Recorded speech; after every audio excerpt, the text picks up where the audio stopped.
Before we begin, please note that I am not a licensed insurance agent or financial advisor. This video is for informational and educational purposes only and should not be considered legal, financial, or medical advice. The world of insurance is complex and constantly changing. Always read the full policy details and consult with a qualified, licensed professional to assess your individual needs before purchasing any insurance product. Your financial and medical security is your responsibility. A broken leg in the United States is a painful, expensive inconvenience. A broken leg in Bali can be a $100,000, life-altering catastrophe. Imagine it. You're finally on that dream trip. You've saved for years. You're zipping through lush, green rice paddies on a rented scooter, the warm air on your face. Then, in a split second, a dog darts out. You swerve.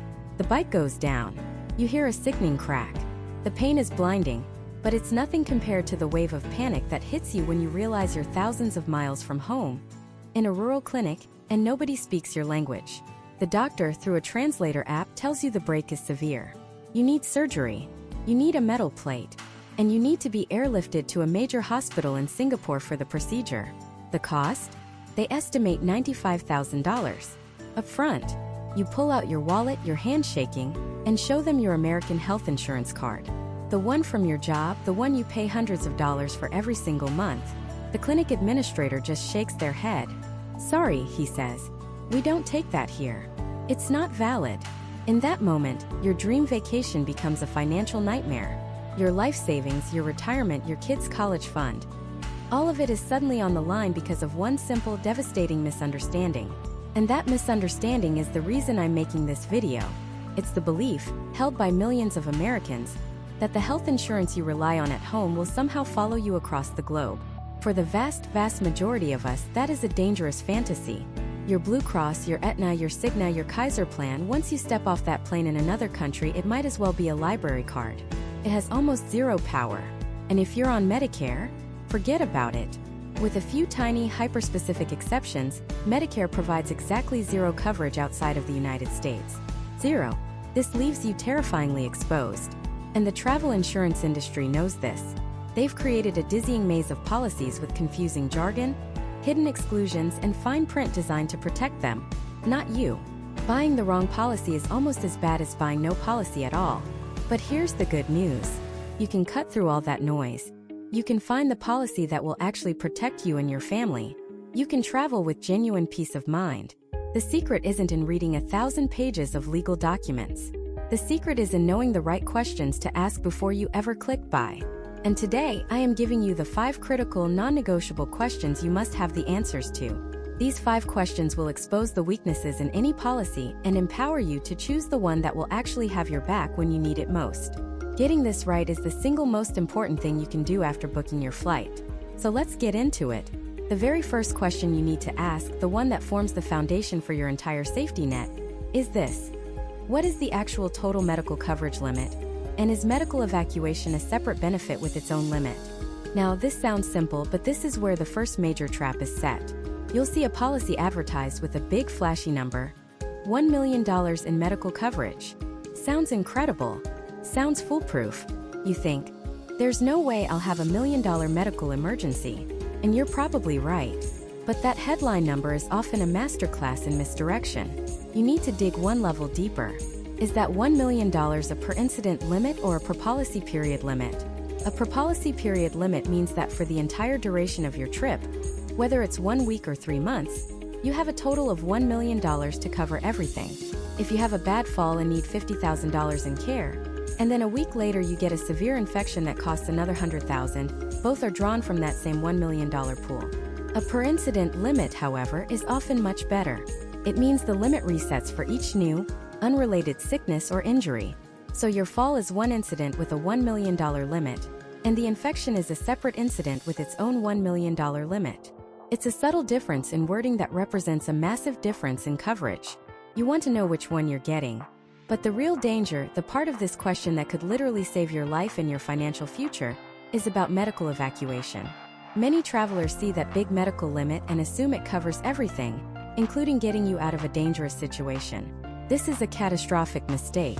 Medical evacuation, sometimes called medevac or medical repatriation, is the service that gets you from an inadequate medical facility, like that rural clinic in Bali, to a place where you can receive proper life-saving care.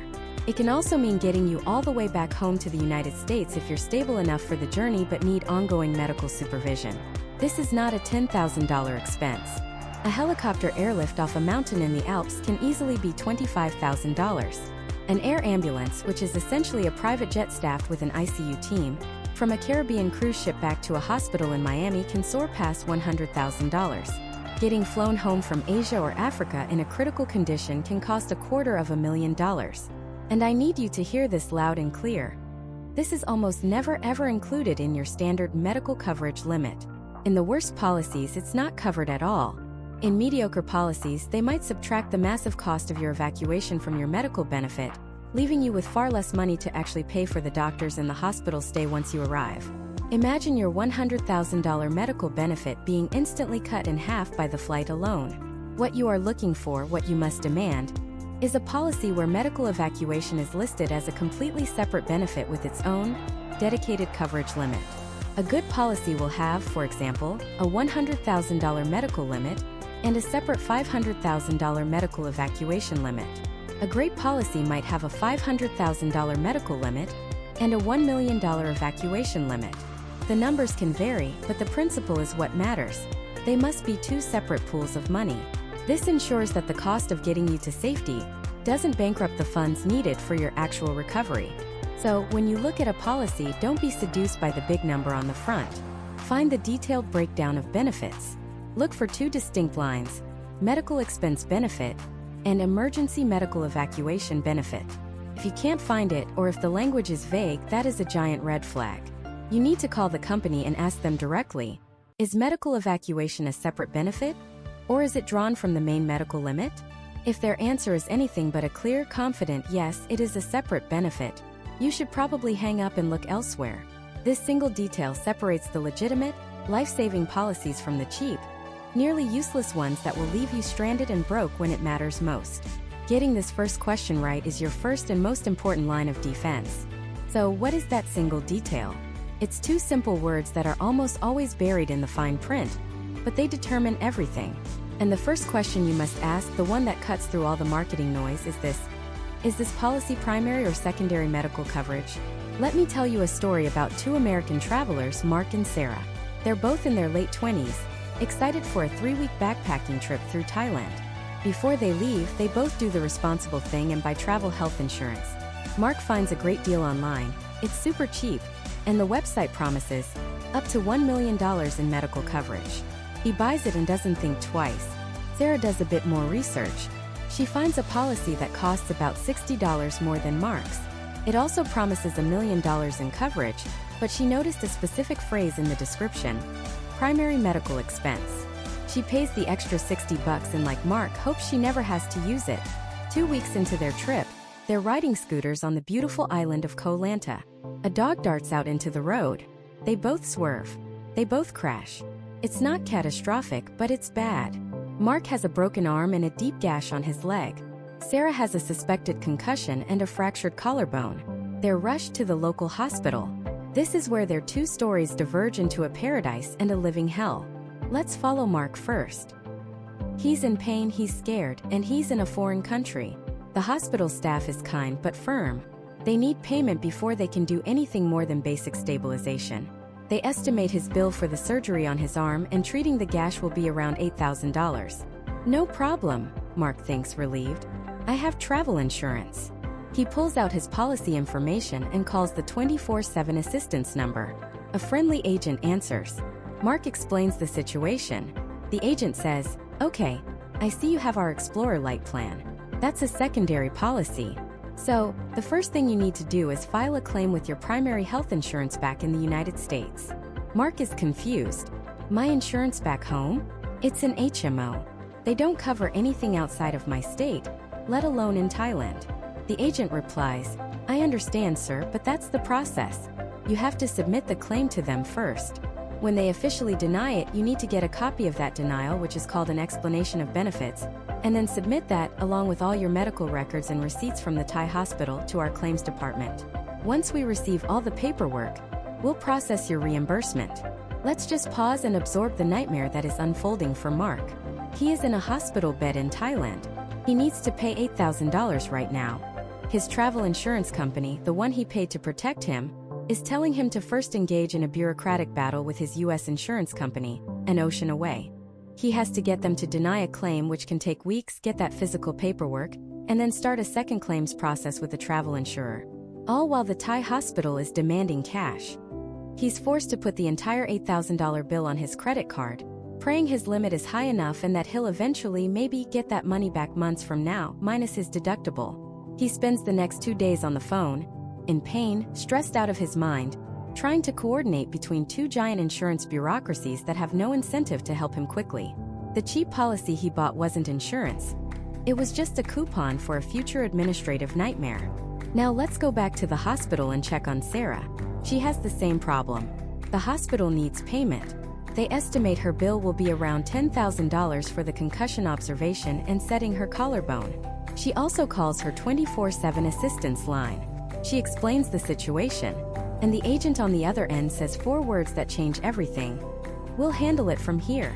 Because Sarah's policy is primary, her travel insurance company is the first and only payer. They don't care what insurance she has back home.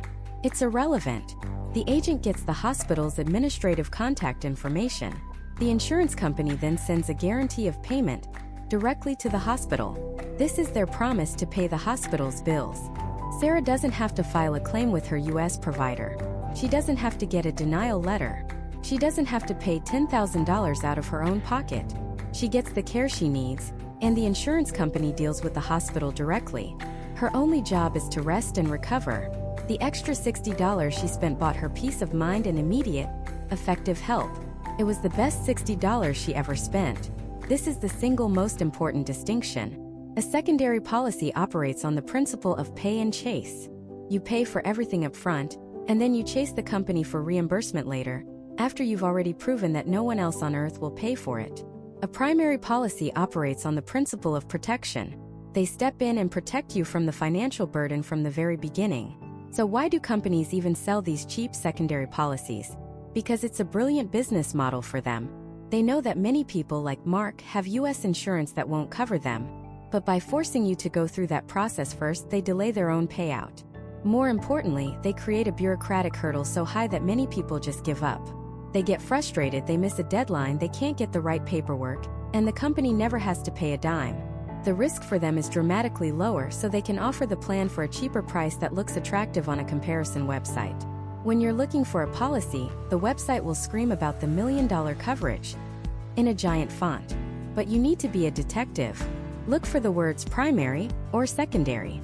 If you can't find it on the main page, download the full policy document, that long, boring PDF, and use the search function.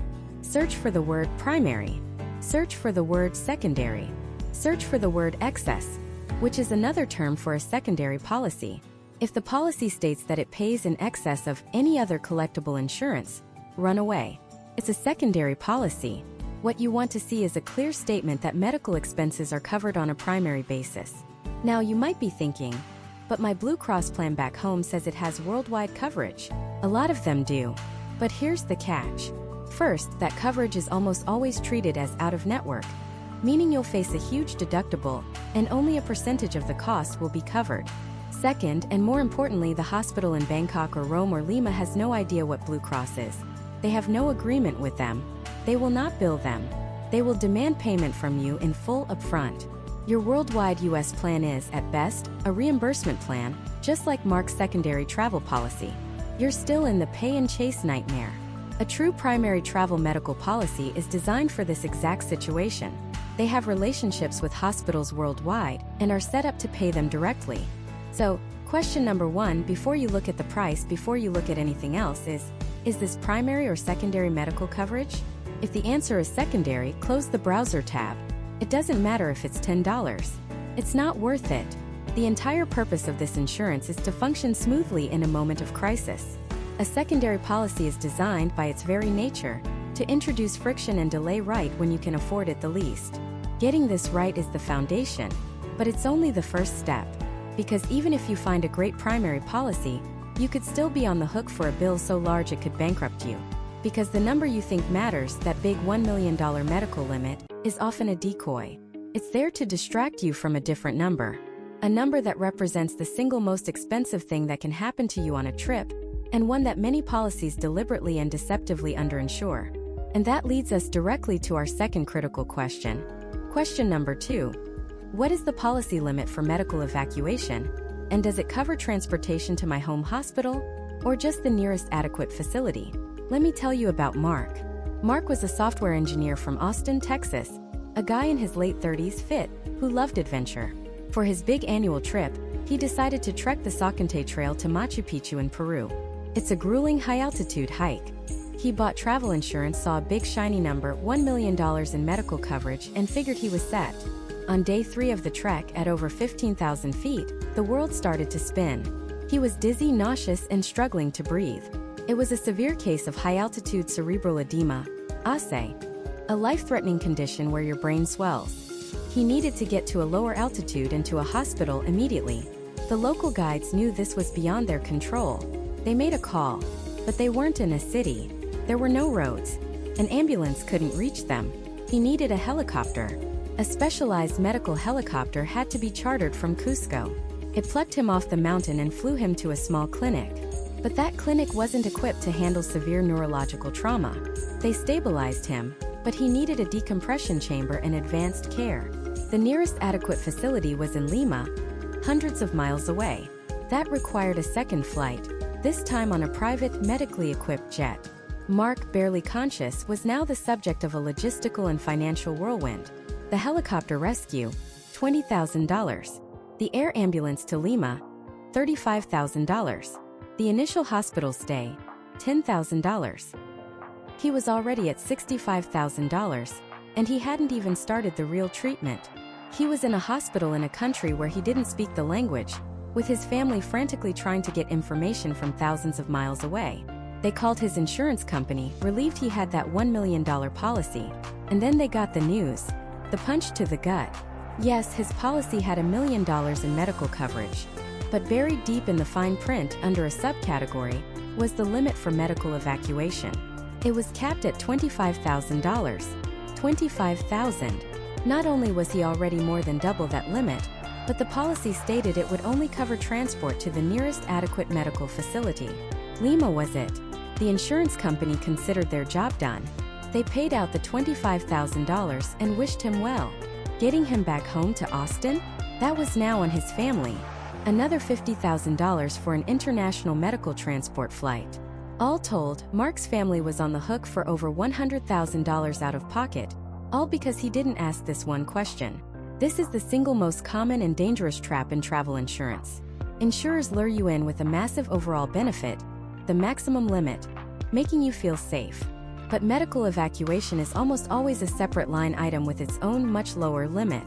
It's not an ambulance ride to the local ER. It is a private jet, staffed with a medical team, flying across continents. These services start at $25,000 and can easily exceed $250,000, depending on your location and condition. A policy with a $50,000 evacuation limit is practically useless if you're in a remote part of Asia or on a cruise ship in the South Pacific and need to get back to the United States.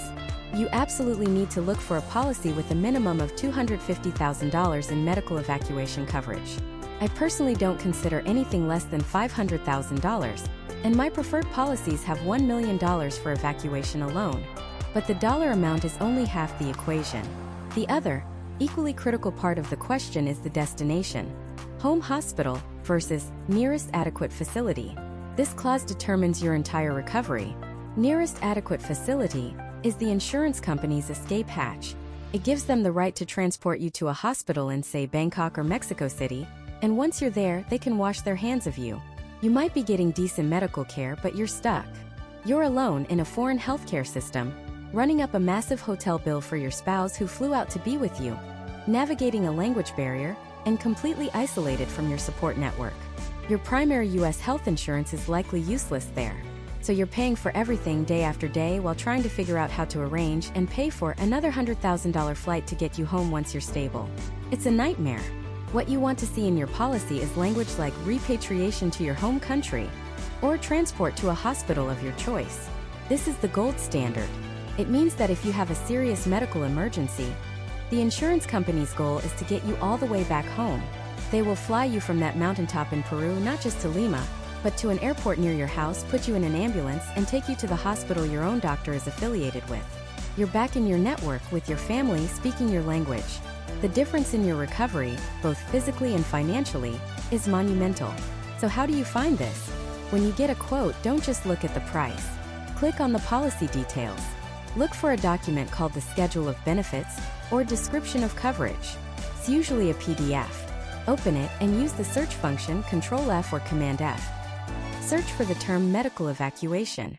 Look at the dollar amount next to it. Is it a separate high limit, or is it just lumped into the overall medical? If you can't find it, that's a massive red flag. Then search for phrases like nearest facility, home, or repatriation. The language will tell you everything. If a policy costs $50 more but includes transport to your home hospital, it is worth every single penny. It's the difference between a crisis and a catastrophe. Asking this one question, about the evacuation limit and the destination, separates the worthless policies from the ones that can genuinely save your life and your life savings.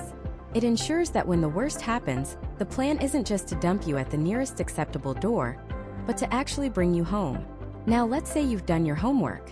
You found a policy with a $2 million medical limit and a separate $1 million medical evacuation benefit that brings you all the way home. You're covered for the big catastrophic events. You're invincible, right? Wrong. Because there's a quiet, insidious little clause, often just a few words long, hidden in the exclusions section of nearly every policy. It's a tripwire that can make that entire multi-million-dollar promise vanish in an instant. Even if you just sprain your ankle, it has to do with your past, your medical history, and it's the reason why the majority of travel insurance claims are initially denied. This brings us to the third and most frequently misunderstood question you must ask before you ever click buy. And that third question is this: how does this policy define and cover pre-existing medical conditions? Now I know what you're thinking. Pre-existing conditions? That's for old people or people who are really sick. I'm healthy. I can skip this part. And that right there, that single thought, is the #1 most expensive mistake travelers make. It's a financial landmine, because the insurance company's definition of a pre-existing condition is almost certainly not what you think it is. Let me tell you about a guy named David, a 58-year-old architect from Chicago, fit, active, loved to hike. He and his wife booked the trip of a lifetime, a 2-week trek through the Swiss Alps. He did everything right. He bought a comprehensive travel insurance policy for a few $100s. He felt secure. Halfway through the trip, on a stunningly beautiful but remote trail, David started feeling a crushing pain in his chest, shortness of breath, the classic terrifying signs of a heart attack. His guide made an emergency call. A helicopter had to be dispatched to airlift him off the mountain to a specialized cardiac unit in Bern. The medical care was incredible. They saved his life. But the bill was astronomical. The helicopter, the ICU, the procedures, it came to over $150,000. But David wasn't worried. He had insurance. He called the assistance number, filed the claim, and started his recovery. A few weeks later, back in Chicago, he got the letter. A thick, formal envelope. Inside, a multi-page explanation filled with legal jargon. But the message was brutally simple. Claim denied. Why? David was furious. He called them, demanding an explanation. The agent on the phone was polite but firm. "Sir," she said, "we've reviewed your medical records. We see that 2 months before you purchased your policy, you visited your family doctor. During that visit, your doctor noted your blood pressure was a little high and decided to increase the dosage of your lisinopril medication." David was stunned. "My blood pressure? I've been on that medication for 10 years. It's completely under control." It had nothing to do with the heart attack. And the agent delivered the knockout blow. "Sir, according to the terms of your policy, any condition for which you received a change in prescribed medication within the 180-day look-back period prior to your effective date is considered a pre-existing medical condition. And your policy does not cover losses resulting from pre-existing conditions. $150,000 of debt, because of a tiny routine medication adjustment for a condition he considered completely stable. David's story is not an outlier. It happens every single day. Insurance companies aren't necessarily being evil. They are businesses managing risk, and their primary tool for managing that risk is the look-back period. This is the most critical concept you need to understand. The look-back period is a window of time, typically anywhere from 60 to 180 days, before you buy your insurance. The company will look back through your medical history for that entire window, and if they find anything related to your claim, they can use it to deny you. And what are they looking for? It's not just a major surgery or a scary diagnosis. They are looking for any of these 4 things. 1. A new symptom. Did you mention to your doctor that you've been feeling a little dizzy lately? Even if you just chalked it up to stress? 2. A new diagnosis. This one's obvious. 3. A new prescription or a change in an existing prescription. Just like David, even a dosage tweak counts. 4. A recommendation for a new test or treatment, even if you haven't done it yet. If your doctor says, we should probably get an MRI on that knee, and you buy insurance the next day before getting the scan, that knee is now a pre-existing condition. The scariest part? It doesn't even have to be diagnosed. If you had symptoms of a condition, even if you didn't know what it was, they can still deny the claim. If you had chest pains, went to the doctor, they ran some tests and said it's probably just anxiety, but then you have a heart attack on your trip, they can and will argue that the heart condition existed before you left, even without a formal diagnosis. It feels like a trap, doesn't it? It feels like any little thing can be used to void the very protection you paid for. So what do? Are you just supposed to hope for the best? Absolutely not. There is a solution, and it's the single most valuable feature you should be looking for in any travel medical plan. It's called the Pre-Existing Medical Condition Exclusion Waiver. Let's break that down. The exclusion is the part of the policy that says, we don't cover pre-existing conditions. The waiver is like a golden ticket that waives that exclusion. It forces the insurance company to ignore the look-back period and treat your pre-existing condition like any other new illness. With this waiver, David's $150,000 bill would have been covered. It is the silver bullet. But you can't just ask for it. You have to earn it. And there are very strict rules to get it. First, you have to be medically able to travel on the day you buy the policy. That's standard. Second, and this is the most important rule, you must purchase your policy within a very specific time-sensitive window. This is usually between 14 to 21 days of making your initial trip payment. Not when you pay the trip off. The clock starts ticking the second you put down your first deposit on a flight, a cruise, a tour, anything. If you wait until day 22, the option for the waiver is gone forever for that trip. They do this to prevent people from buying insurance only when they start to feel sick right before a trip. Third, you have to insure the full, non-refundable cost of your trip. You can't just insure your flights and not your prepaid hotels. You have to cover the whole thing. When you're on a site like Squaremouth or Insure My Trip, looking at a dozen different policies, this waiver should be your number 1 filter. Don't even look at policies that don't offer it.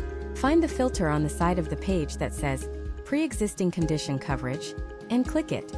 The list of options may get smaller, and the price might be a little bit higher, but the value is immeasurable. This isn't just for people with chronic illnesses.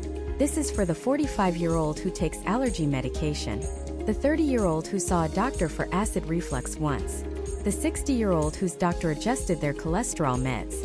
It's for anyone who isn't living in a perfect medical bubble. You need to become a detective for your own health history. Before you even start shopping for insurance, think back. In the last 6 months, have you seen a doctor for anything new? Have any of your prescriptions changed? Have you had any weird aches or pains you ignored? Be brutally honest with yourself, because the insurance company will be brutally honest with your medical records. So the third question isn't just a simple yes or no. The real question is a 3-parter. 1. What is your exact look-back period? 2. What is the exact definition of stable for my existing conditions? And 3. How can I qualify for the pre-existing condition exclusion waiver? And what is the deadline to purchase the policy to get it? Get the answers to those 3 questions, and you will have disarmed the single biggest reason that legitimate travel insurance claims are denied. You will have protected yourself from the fine print that has financially ruined countless travelers. So you've sorted out the money, you've covered your adventure activities, and now you've navigated the minefield of your own medical past. You're starting to feel pretty invincible, right? Your policy seems solid, but there's another layer of risk, one that has nothing to do with you personally. It has to do with where you are going. What happens when the danger isn't a sudden illness or a broken bone, but the country itself? This leads us to our 4th question. A question almost nobody thinks to ask, but one that can render your entire policy worthless the moment you step off the plane. And that fourth question is this: is my destination covered by a government travel advisory? And if so, how does that specifically change or void my coverage? Let me tell you about a guy named Ben. Ben was a 28-year-old graphic designer from Austin, Texas, who saved up for 2 years for the adventure of a lifetime, a 3-month backpacking trip through parts of South America. He was smart. He did his research, he got his shots, and he bought a comprehensive travel health insurance policy that cost him nearly $400. It had $1 million medical limit, emergency evacuation, the works. He felt invincible. His itinerary included a country that, at the time, had a U.S. State Department Level 2 exercise increased caution advisory. The warning mentioned the potential for civil unrest and political protests. Ben read it, shrugged, and thought, I'm not going to be protesting. I'm there to see ancient ruins and hike in the mountains. It won't affect me. That was his first mistake. A month into his trip, he was in the capital city, sitting at an outdoor cafe, enjoying a coffee and working on his laptop. Suddenly, he heard shouting down the street. A small, peaceful student protest he'd barely noticed earlier had swelled in size and was now being met by riot police. Things escalated fast. Tear gas canisters were fired. The crowd panicked and began to run. Ben, caught completely off guard, packed his bag and joined the fleeing crowd. In the chaos, he was shoved from behind, stumbled awkwardly off a curb, and felt a sickening, grinding crack in his ankle. The pain was immediate and blinding. Kind strangers helped him into a taxi and got him to a private hospital. The diagnosis was a trimalleolar fracture, a severe, complex break of his ankle in 3 places. It required immediate surgery, including the insertion of plates and screws. His total hospital bill, including the surgery and a 5-day stay, came to over $23,000. Lying in his hospital bed, Ben wasn't too worried about the money. He had his top-tier insurance. He called the 24/7 assistance number, explained the situation, and started the claim. Few days later, he got the email. It was one of those clinically polite emails that feels colder than ice. His claim was denied. All $23,000 of it. Why? He frantically read the attached explanation.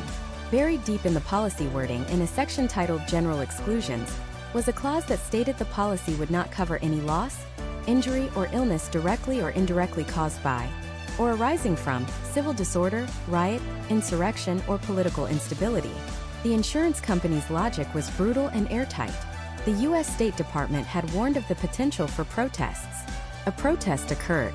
Ben was injured while fleeing that protest. Therefore, his injury was indirectly caused by the civil disorder. Coverage denied. His $400 policy was worthless. He had to call his parents, who drained their emergency savings to pay the hospital so he could be discharged and fly home. His dream trip ended in a nightmare of debt and pain, all because of a single sentence he never thought would apply to him. Ben's story isn't an isolated case. It happens every single day. Most of us think of insurance exclusions in terms of extreme Hollywood movie scenarios. We see the act of war exclusion and think, well, I'm not vacationing in a war zone, so I'm good. But insurers define these terms far more broadly and cunningly than you do. Let's break down the hidden world of geopolitical exclusions. The U.S. Department of State issues 4 levels of travel advisories. Level 1 is exercise normal precautions. Level 2 is exercise increased caution, like in Ben's case. Level 3 is reconsider travel. And Level 4 is do not travel. Here is the critical part you need to understand. How your insurance policy interacts with these levels can be the difference between total coverage and total disaster. For Level 4 and often Level 3 destinations, many standard policies are simply void from the second you arrive. If the government is telling you not to go, the insurance company has no obligation to cover you if you choose to ignore that warning. You could get food poisoning, something completely unrelated to the advisory, and they could still deny the claim on the grounds that you shouldn't have been there in the first place. But the real trap, the one that caught Ben, lies with Level 2 and the specific language of the exclusions. The policy might still be active, but it will have a list of poison pills waiting for you. You need to become a detective and hunt for specific keywords in the policy document before you buy. Use the find function, Control F, and search for these words. Advisory. See how the policy reacts to government travel warnings. Civil, as in civil unrest, civil commotion, or civil disorder. Riot, strike, protest, insurrection, rebellion, and of course, war and terrorism. You will be shocked at what you find. Some policies state that if you are injured during a protest, even when you're just observing from your hotel window, you are not covered. Others define terrorism so broadly that a lone attacker with a political motive could trigger the exclusion, denying coverage to dozens of injured people in the vicinity. The problem is that the world is not stable. A country can be a level 1 paradise when you book your ticket and buy your insurance, but a political crisis could erupt, and the State Department could change the advisory to a level 3 while you're mid-flight. What happens then? Does your coverage instantly evaporate? In some cases, yes. The policy you bought in good faith is no longer valid because the risk profile of your destination changed, and the fine print says they can opt out. So what can you do? You have to be proactive and you have to be precise. First, before you even start shopping for insurance, go to travel.state.gov. Look up every single country on your itinerary. Know the current advisory level and, more importantly, read why it has that advisory. Is it for crime? Is it for political tension? Is it for poor medical infrastructure? The reason is your clue to what the insurance company will be looking to exclude. Second, when you're comparing policies, read the exclusion section first. Don't be seduced by the big flashy numbers on the brochure. The value of a policy is not in what it covers, it's in what it doesn't exclude. If the language is vague, like any event related to political instability, run away. That is a blank check for the insurer to deny your claim. Third, and this is the most important step, get it in writing. Do not rely on a phone call with a friendly sales agent. Send a direct, specific email to the insurance provider. Write something like this: I am planning to travel to country from date. I see that the US State Department currently has a level X advisory for this country due to reason for advisory. Please confirm in writing that my policy, number if you have one, will be fully in effect and specify any and all exclusions related to this advisory, including but not limited to civil unrest, terrorism, or political protests. Their written response is now part of your record. If they try to deny a claim later, you have proof of what they promised. Many companies won't want to put this in writing, which tells you everything you need to know about their policy. If you are traveling to a genuinely high-risk area, a standard travel insurance policy is not the right tool for the job. You will need to look for specialized coverage from companies that deal with high-risk travel, often called things like expat insurance or high-risk destination coverage. It will be significantly more expensive, but it will actually work when you need it. It's designed for journalists, aid workers, and adventurous travelers who understand that real coverage in unstable places comes at a premium. You protect yourself from the world by understanding that an insurance policy isn't a shield, it's a contract. And the other side has written that contract to protect themselves first, not you. By asking about travel advisories, you force them to show their hand and reveal the hidden trapdoors in the policy before you fall through one. So you've navigated the minefield of geopolitical exclusions. You found a policy that won't abandon you in a crisis. You're covered for the dangers out there. But what about the dangers you bring with you? The ones already inside your own body? For millions of Americans, this next question is the single most important one, because getting it wrong doesn't just mean a denied claim. It can be a financial death sentence. And the answer is far more complex than you think. So let's ask it. The third, and for so many of us, the most critical question you must have an answer to before you spend a single dollar on travel insurance. How does this policy define and cover my pre-existing medical conditions? Now you might be thinking, oh, that's simple. I don't have any major pre-existing conditions. Or maybe, I have high blood pressure but it's under control. I'll be fine. And that right there, that assumption is the tripwire. That's the mistake that has cost American families their homes, their retirement savings, and their futures. Because your definition of a pre-existing condition is not the same as an insurance company's. Not even close. To them, a pre-existing condition isn't just a chronic illness like diabetes or heart disease. It can be anything, absolutely anything you've had symptoms of, received medical care for, had a prescription for, or even just consulted a doctor about within a specific window of time before you bought your policy. That window is called the look-back period. And it is one of the most important and least understood parts of any policy. Let me tell you about Mark. Mark was 64, recently retired from a 40-year career as a high school history teacher. His dream was to take his wife Sarah on a 2-month tour of Europe. They'd saved for a decade. This was it. Mark had high cholesterol, managed by a common statin he'd been on for years. He felt great.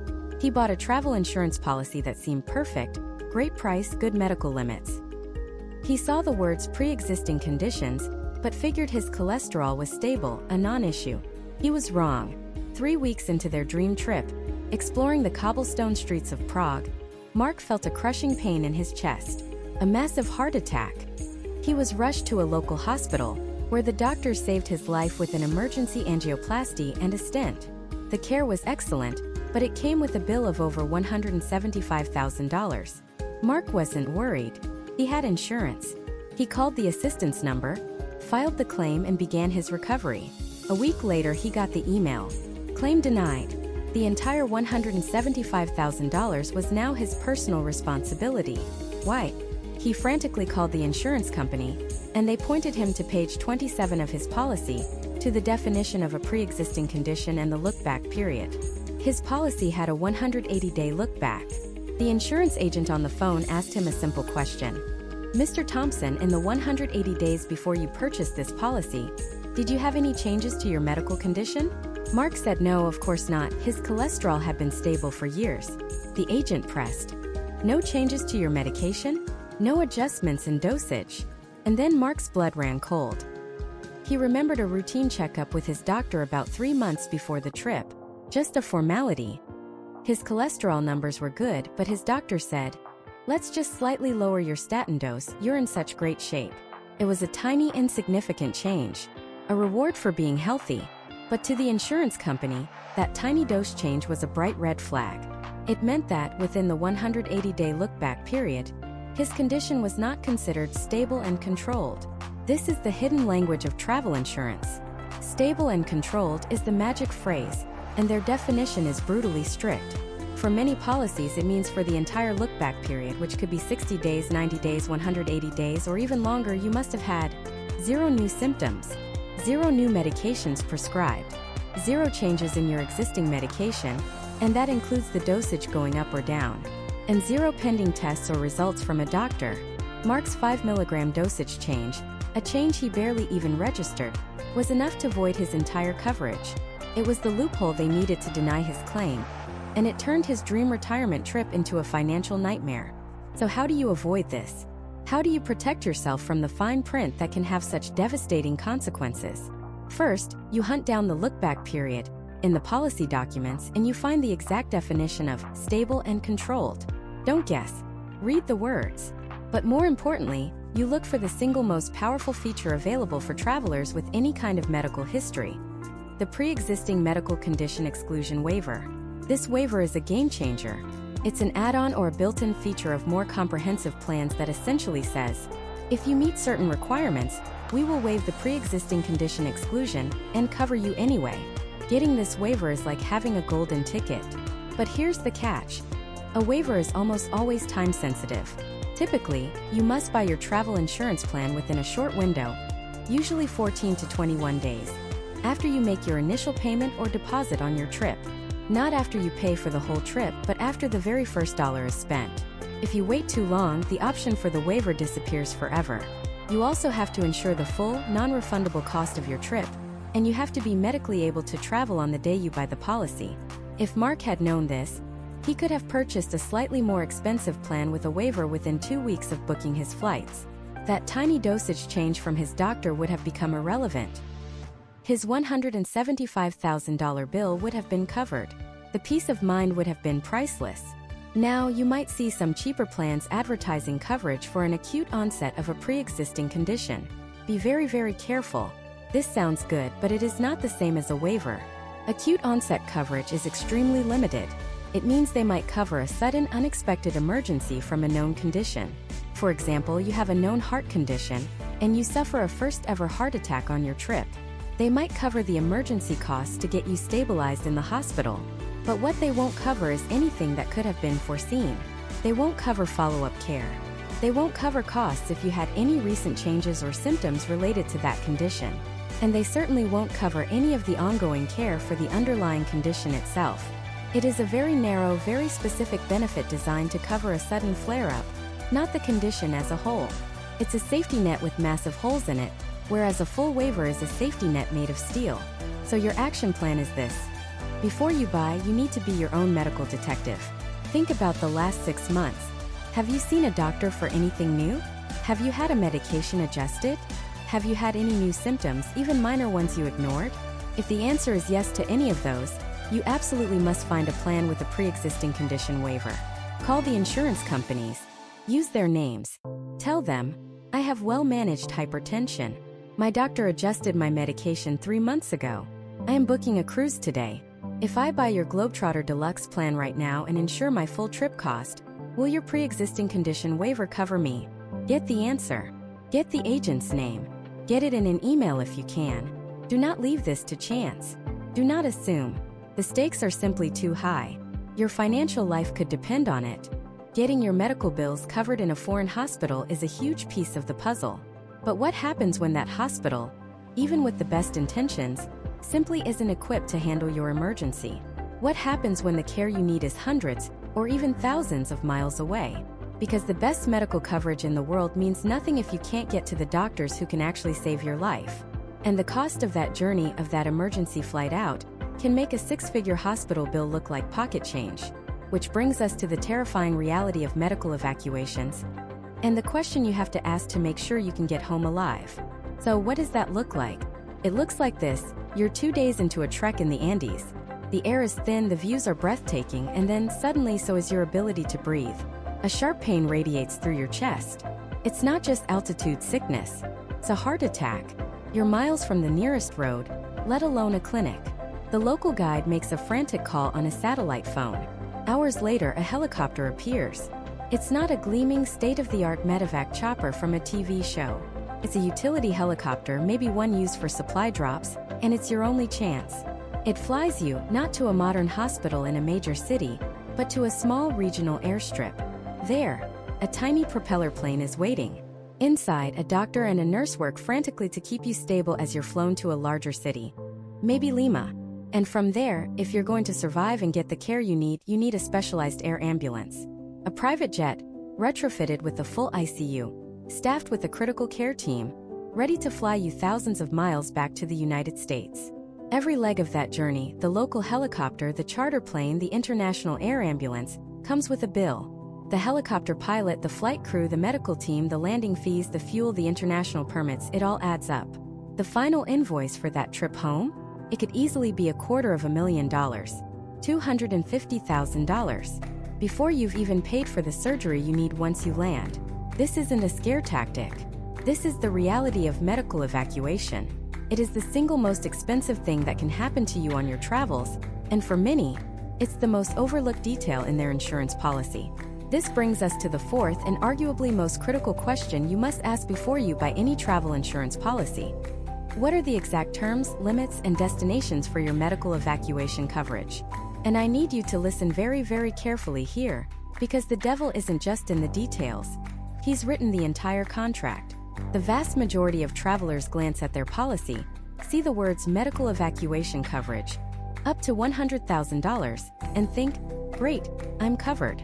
They are dangerously wrong. That number is only one part of the equation. The words that come after it are what determine whether you get home to your family or get stuck in a nightmare. The first landmine you need to look for is a 2-word phrase: nearest facility. Many policies state that they will evacuate you to the nearest adequate medical facility. Let me translate that from insurance speak into plain English. It does not mean they will fly you home. It does not mean they will fly you to the hospital of your choice. It means they will transport you to the closest hospital that their medical team deems capable of treating your condition without killing you. Imagine you're on a cruise in the Caribbean. You suffer a serious stroke. The ship docks at the nearest port, let's say in Jamaica. Your policy has nearest adequate facility clause. You're probably thinking, okay, they'll fly me to Miami, it's right there. Not necessarily. If the insurance company's doctors determine there is an adequate hospital in Kingston, Jamaica, that's where you're going. You will be taken off that ship and put in a Jamaican hospital. Is it better than the ship's infirmary? Yes. Is it where you want to be? Alone, scared, unable to communicate effectively, thousands of miles from your family and your own doctors, navigating a foreign healthcare system? Absolutely not. You are now stable, but you are stranded. And because you are now in an adequate facility, the insurance company considers their evacuation duty fulfilled. Getting home from that hospital in Kingston is now on you. And since you're not cleared for commercial air travel, you're stuck. This is the single biggest misunderstanding in all of travel insurance. Evacuation does not automatically mean repatriation. It often means stabilization. You need to scour your policy for that phrase. What you want to see is language like evacuation to a hospital of your choice, or the gold standard, repatriation to your home hospital. These policies exist, but they are premium options and you have to specifically look for them. They cost more. But the difference in outcome is the difference between recovering in your hometown surrounded by loved ones, or recovering in a foreign country alone. The second landmine is the phrase, medically necessary. Who do you think decides what is medically necessary? Is it you? Is it your family back home? Is it your personal doctor on the phone? No. It is a doctor on the payroll of the insurance company, looking at your chart from an office halfway around the world. Their definition of necessary might be very different from yours. Let's say you shatter your leg skiing in the French Alps, a complex fracture, requiring multiple surgeries with pins and rods. The local hospital does a decent job of setting the bones, but you know you need a specialist surgeon for the follow-up operations to ensure you'll walk properly again. Your specialist is in Denver. You call your insurance provider and say, "I need an evacuation home.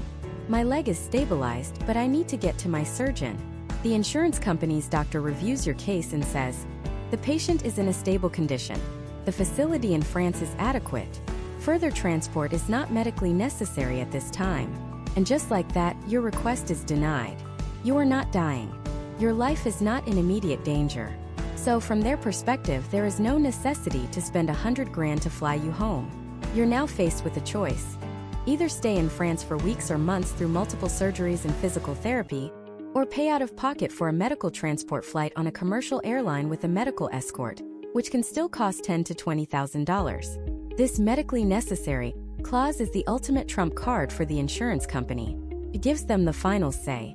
You need to understand exactly how your policy defines that term, and what your rights are to appeal their decision. Finally, there's a topic that's difficult to talk about, but it's absolutely essential. What happens if the worst happens? You need to look for a specific benefit called repatriation of remains. If a traveler passes away abroad, the logistical, legal, and financial burden on their family is immense. Bringing a loved one home involves navigating international laws, mortuary standards, and transportation requirements that can be a bureaucratic nightmare, all while the family is grieving. The cost can easily run from $10,000 to over $25,000. A good travel insurance policy will include this coverage, handling the arrangements and the cost. It's a morbid thing to check for, but it is an incredible act of love and foresight for the people you leave behind. Don't assume it's included. Verify it. So, when you look at that policy, don't just see the big number. Ask the hard questions. Does this policy evacuate me to the nearest facility, or to my hospital of choice? Who determines if an evacuation is medically necessary? And what's the process? What is the maximum dollar limit for evacuation? And by the way, $100,000 can get eaten up fast on an international flight, so you should be looking for coverage of $500,000 or even $1 million to be truly safe. And does it include repatriation of remains? Getting sick or hurt abroad is terrifying. But the feeling of being trapped, of being told that you are stable but not well enough to go home, and that your insurance won't help you bridge that last, most important gap, that is a unique and terrible kind of hell. You've now checked your policy for emergency care, pre-existing conditions, and the all-important medical evacuation. You've found a policy that seems to tick all the boxes. You feel secure. But the danger isn't over. Because many policies have a secret list of exclusions, activities and behaviors that can instantly void your coverage, no matter how perfect it seems. And one of them is something millions of us do on vacation without a second thought. Having a drink on vacation. A glass of wine with dinner in Tuscany, a cold beer on a beach in Thailand, a celebratory cocktail after closing a business deal in London. It feels like a fundamental part of the travel experience. And it's the one thing that can make your $100,000 medical coverage disappear in an instant. This brings us to the single most important question you can ask, the one that separates a policy that protects you from a policy that's just an expensive piece of paper. Question number 4. What are the specific exclusions and how are they defined? Every insurance policy has an exclusions section. It's usually buried deep in the policy document, written in dense legal language designed to be skipped. Do not skip it.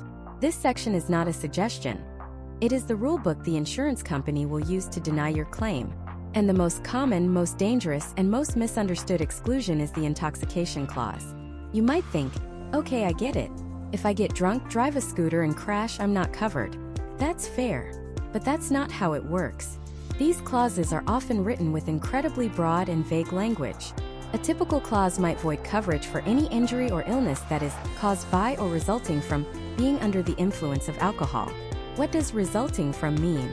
Let me paint you a picture. Imagine you're in Lisbon. You have a wonderful dinner. You share a single bottle of wine with your partner over 2 hours. You're not drunk, you're not even buzzed. You're just happy. You leave the restaurant, and as you're walking down a beautiful cobblestone street, you misjudge a step, your ankle rolls, and you fall. You hear a snap. Your leg is broken. It's a bad break, requiring surgery, metal plates, and a multi-day hospital stay. The bill is $45,000. You file a claim. The first thing the insurance company's investigator asks the hospital for is your toxicology report. They see you had alcohol in your system. It doesn't matter that your blood alcohol level was well below the legal driving limit. It doesn't matter that you felt perfectly sober. The mere presence of alcohol is enough for them to argue that your coordination was impaired, which was a contributing factor to your fall. Claim denied. You are now personally on the hook for $45,000. This isn't a scare tactic. It happens all the time. The burden of proof is on you to prove that the alcohol had absolutely zero impact on the incident. How do you prove that? You can't. They have the toxicology report, you have a memory. Who do you think wins? So when you're looking at a policy, you need to find this clause. Search the document for words like alcohol, intoxication, narcotics. See how it's worded. Some better policies will specify a blood alcohol concentration limit, often 0.08%, the same as the US driving limit. That's much better than a policy that just says under the influence, because that phrase is dangerously subjective. The best policies might only exclude incidents where intoxication is the primary cause. The worst will void everything if a single drop is detected. You need to know which one you're buying. But the alcohol clause is just the tip of the iceberg. The list of exclusions is a minefield. Let's talk about adventure sports. You're going to Costa Rica and you want to go ziplining. You see a brochure for scuba diving in Australia. You plan on renting a moped to explore a Greek island. Millions of travelers do these things, and many of them are unknowingly uninsured the moment they start. Standard travel medical policies often exclude activities they deem hazardous or extreme. The problem is, their definition of hazardous might be very different from yours. It could include things like hiking above a certain elevation, say 10,000 feet, scuba diving below a certain depth, maybe 30 meters, or it might exclude entire categories of activity, like anything involving a motor, like jet skiing or ATV riding. Even something as simple as riding a horse on the beach could be an exclusion. If your policy has a vague hazardous activities exclusion, you are taking a massive gamble. You need a policy that either explicitly lists what is and isn't covered, or you need to purchase an adventure sports rider. This is an add-on to your policy that extends coverage to these activities. It will cost more, but the cost of not having it could be catastrophic. Imagine being airlifted from a remote hiking trail with a severe injury, only to find out that because you were on an unmarked trail, your policy is void. The rescue helicopter alone can cost over $20,000. Next, we have to talk about the monster of all exclusions, pre-existing conditions. This is the #1 reason legitimate claims get denied. A pre-existing condition is any injury, illness, or medical condition for which you've had symptoms, received treatment, or been prescribed medication for within a specific time frame before your policy's start date. This time frame is called the look-back period, and it can range from 60 days to 3 years. Let's say you have a policy with a 180-day or 6-month look-back period. 5 months ago, you went to the doctor for some chest pain. They did an EKG, said it was probably just anxiety, and told you to monitor it. You haven't had any problems since. Then you're on your trip in Paris and you have a major heart attack. The insurance company will pull your medical records. They will see that visit for chest pain 5 months ago, and they will deny your $200,000 claim for the heart attack, arguing it's related to a pre-existing condition that existed within the look-back period. It is absolutely critical to understand this.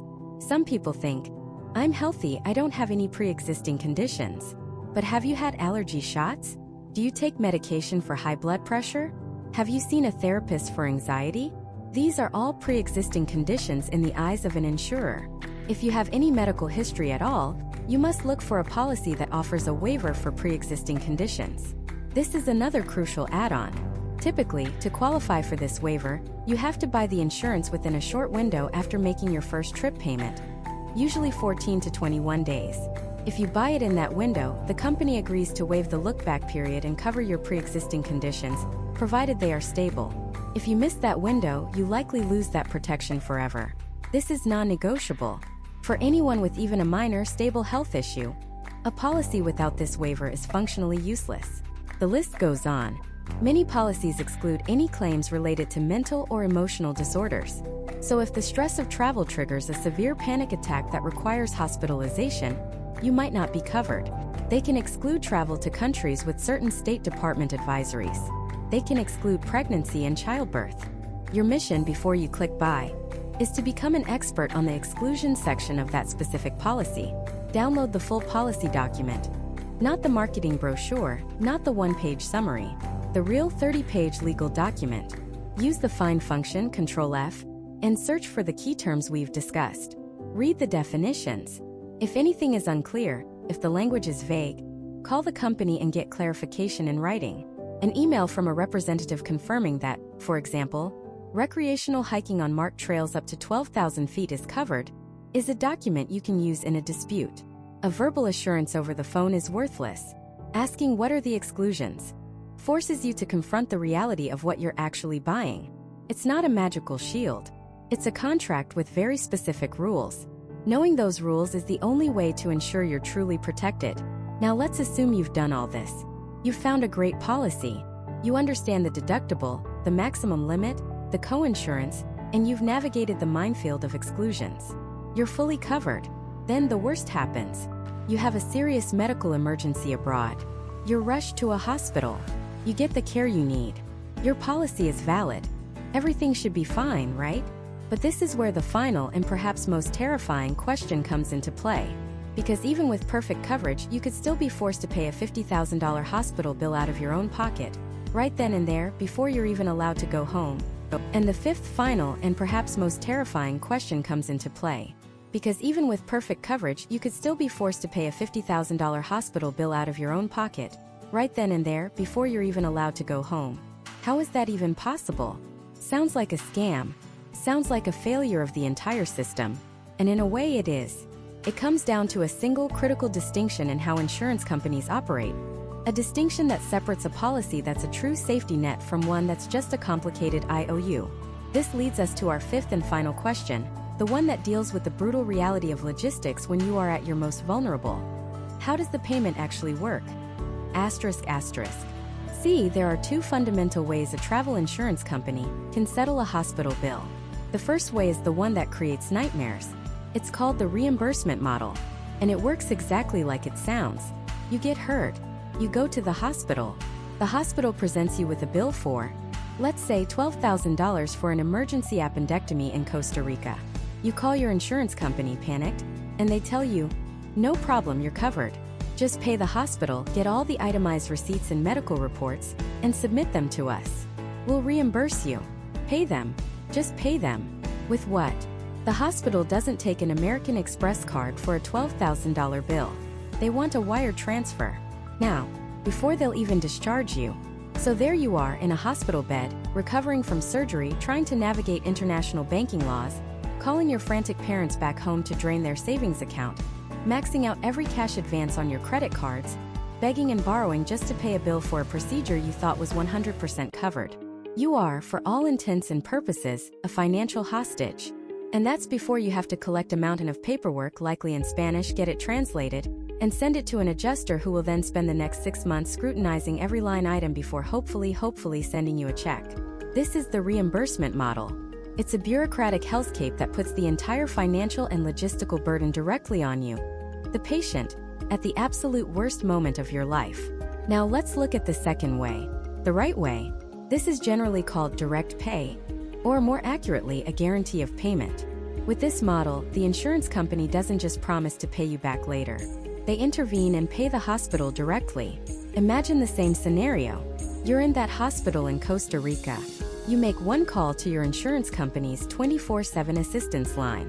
They get on the phone with the hospital's billing department. They speak the language. They understand the system. And they send a legally binding document called a Guarantee of Payment, or GOP. This document essentially tells the hospital, we are the insurer. We verify this patient's coverage. Treat them for everything they need. Send the bill to us. We will pay it. Suddenly, you're no longer involved in the transaction. You don't see a bill. You don't have to arrange a wire transfer. You don't have to call your family in tears. Your only job is to recover.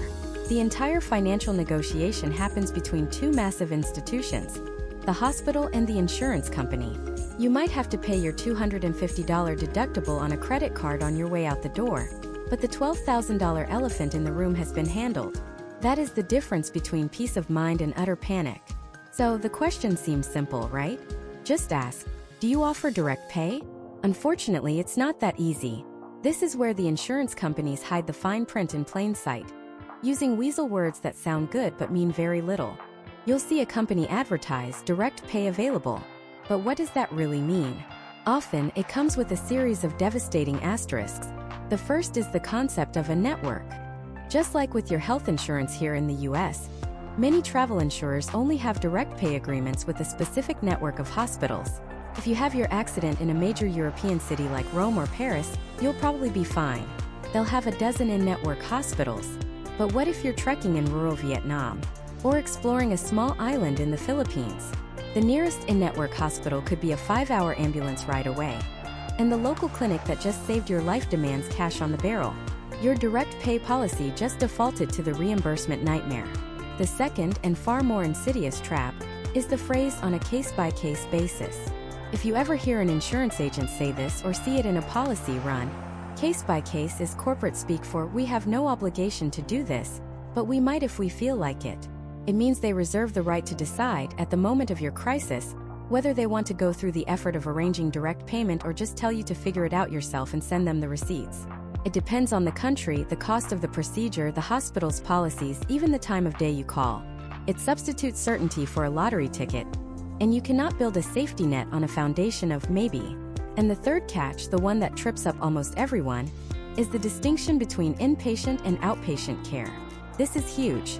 Inpatient means you are formally admitted to the hospital and stay overnight. Outpatient means you're treated and you leave the same day. This could be anything from a serious allergic reaction treated in the ER, to setting a broken leg, to getting a dozen stitches after a fall.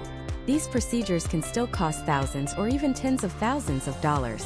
The dirty secret is that many travel insurance policies will only arrange direct payment for inpatient hospitalizations. If you're an outpatient, even with a catastrophic injury, you're on your own. You pay up front. You seek reimbursement. They'll advertise direct pay all over their website. But the fine print clarifies that this luxury is reserved only for those sick enough to be admitted. So you could break your femur, have surgery, and be sent back to your hotel with a $4,000 bill in your hand, simply because you didn't stay overnight. This is why the question you ask has to be incredibly specific and surgical. Do not ask, do you have direct pay? You must ask, under what specific circumstances would I be required to pay for my own medical care up front and seek reimbursement later? Make them define the negative space. Make them tell you the exceptions. Follow up with specifics. Do you guarantee payment for outpatient services, like an emergency room visit for a broken bone? Is your direct pay capability limited to a network of hospitals? And can I see that list for the country I'm visiting before I buy the policy? Is your decision to pay a hospital directly ever made on a case-by-case basis? You want to hear unequivocal language. You want to hear, we always strive to pay the hospital directly, for both inpatient and outpatient care, wherever you are in the world. The only exception would be a very small rural clinic that simply doesn't have the facility to bill an international company, in which case our 24/7 team will work on a solution with you. That's a strong answer. Anything less, any hesitation, any mention of case-by-case, or a rigid insistence on inpatient only, is a giant red flag. It tells you that in a moment of crisis, the odds are good that the company will throw the problem right back in your lap. This fifth question is the ultimate stress test for any policy, because a travel insurance plan can have a $5 million coverage limit, and it can cover pre-existing conditions, and it can have a $0 deductible and an airtight medical evacuation clause. But if it fails you at the moment of payment, if it forces you to become your own international finance coordinator while you're bleeding in a hospital hallway, then none of the other details matter. It has failed its one fundamental purpose: to protect you when you are unable to protect yourself. It's the difference between a promise on paper and a rescue in reality. And that brings us to the final and perhaps most important question of all. A question that cuts through every brochure, every sales pitch, and every line of fine print to the absolute heart of the matter. Question number 5. What is your exact step-by-step process if I have a medical emergency? This isn't a question about coverage limits or deductibles. This is a question about logistics. It's a question about competence. It's a test of their operational readiness. Because when you're in a foreign country, possibly in a state of shock, in pain, and unable to speak the language, a policy document is worthless. What you need is a plan. A clear, calm, and brutally efficient system that kicks into gear the moment you make that one desperate phone call. Think about it. Imagine 2 scenarios. In scenario 1, you call the number on your insurance card. You're routed to a generic call center. The person on the other end is 8,000 miles and 12 time zones away. They ask for your policy number. They put you on hold. They tell you to pay for everything up front with your credit card and submit the receipts for reimbursement later. They don't know the local hospitals. They can't speak to the doctors. You are alone, navigating a foreign medical system while also dealing with a medical crisis. That is not assistance. That is an administrative headache masquerading as help. Now imagine scenario 2. You call the dedicated 24/7 emergency number. The person who answers immediately understands the gravity of the situation. They are a trained crisis coordinator. They ask for your location and the nature of the emergency. Instantly, they assign you a case manager, one person who will be your single point of contact through the entire ordeal. While you're in the ambulance, they're already on the phone with the destination hospital. They are arranging for direct payment, guaranteeing the hospital that the bills will be covered. They are finding a translator. They are coordinating with the local doctors to understand your diagnosis and treatment plan. If your condition is severe, they are already evaluating the local facilities and, if needed, pricing out and arranging a medical evacuation to a place with a higher standard of care. That is the difference. It's the difference between a company that sells insurance and a company that provides emergency assistance. And you will never know which one you have until you ask point blank. Walk me through the process. From the moment I call you to the moment I am safe, what happens? You need to listen for specific keywords in their answer. First, 24/7 multilingual emergency assistance. Not a sales line, not a general customer service number. A dedicated, always-on, emergency-only line staffed by people trained for crises. Second, case manager. This is critical. You don't want to have to re-explain your situation to a different person every time you call. You want one person who knows your case inside and out. Third, and this is a big one, direct payment or guarantee of payment. The last thing you want to worry about is maxing out your credit cards to pay a $100,000 hospital bill, hoping you get reimbursed in 6 months. A top-tier provider will work directly with the hospital to settle the bills, taking that entire financial burden off your shoulders from the start. Finally, listen for how they talk about medical evacuation. Do they sound like they have a plan? Do they have relationships with air ambulance companies? Do they have physicians on staff who make the call? Or does it sound like a vague, theoretical benefit they've never actually had to use? The company's answer to this one question will tell you everything you need to know about their true value. A confident, detailed, and clear answer means they have a system. They've done this before. They are prepared. A vague, evasive, or confusing answer is a massive red flag. It suggests that their emergency plan is just a bullet point in a sales brochure, not a well-oiled machine ready to save you. So let's bring it all together. 5 questions. 5 keys to unlocking the truth behind any travel health insurance policy. 1. What are the exact exclusions for my pre-existing conditions? We need to know down to the letter what look-back period they use and how they define stable and controlled. 2. Is this primary or secondary coverage? Understanding this tells you who pays first and how much out-of-pocket risk you're truly taking on. 3. What are the specific dollar limits for medical evacuation and repatriation? Don't accept, we cover it. Demand a number, and make sure that number is high enough to get you home from the farthest, most expensive corner of the globe. 4. How do you define adventurous activities? And what's covered? Get a specific list, because one company's casual hike is another's excluded act of extreme sports.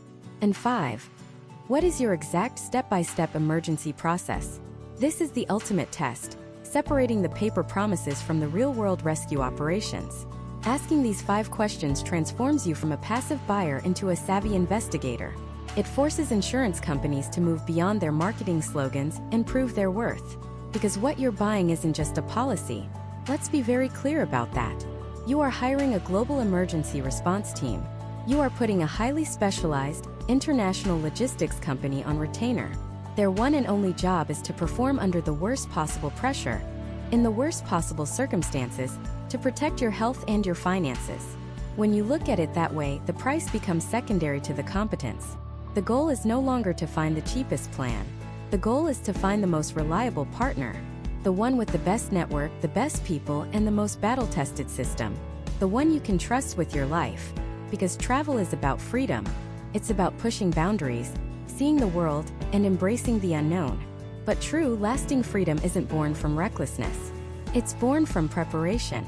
It's the peace of mind that comes from knowing you have a powerful professional safety net ready to catch you. It's what allows you to climb that mountain, to sail that sea, to get lost in that ancient city, and to do it all with the quiet confidence that if things go wrong, you are not alone. You have a plan. You have a team.